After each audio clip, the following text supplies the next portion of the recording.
Well, and Britt, now we have Ted Cruz saying maybe he and Mike Lee are no votes too, potentially.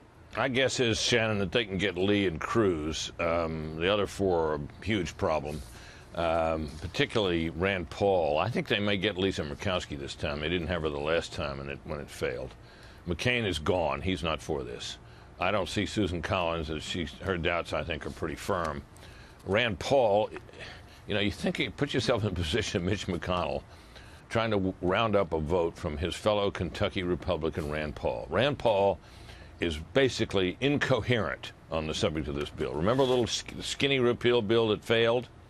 That did very little compared to this bill. And he voted for that. So along comes this, and he says, well, this isn't full repeal. This isn't what we promised. Well, it's more what they promised than the bill he just voted for is, and now he's against it. So I'm thinking, if I'm a leader trying to convince this guy on a vote like that, I don't know how you do that. I mean, most of the time when you are dealing with these politicians and you're trying to figure out how you might be able to get them to vote or why they're not with you, there's some rational reason for it.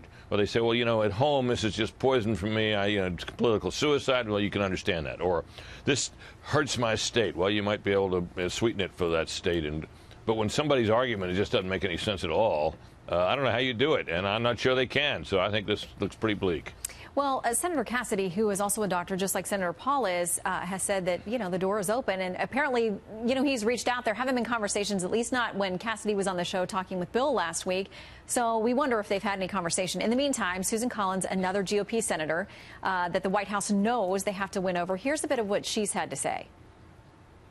When we're dealing with a sixth of our economy and millions of people, you can't do sound health insurance policy this way. You need to have extensive hearings. The Democrats must come to the table, and that is what we should be doing. Okay, Democrats must come to the table, but Britt, if you can't corral all 52 Republicans, if they miss this deadline this weekend, then you need 60 votes. I mean, do you foresee any scenario in which that happens? No.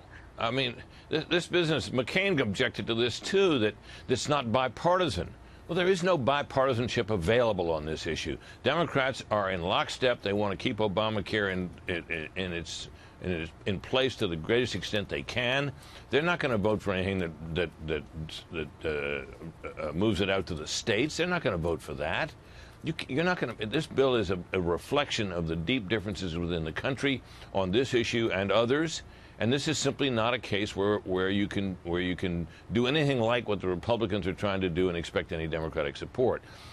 So you can complain all you want about the lack of bipartisanship, but if there were real bipartisanship, you'd think there might be a couple of Democrats willing to vote for what the Republicans are trying to do. There are not. So that's a pipe dream. It's not even worth talking about. Well,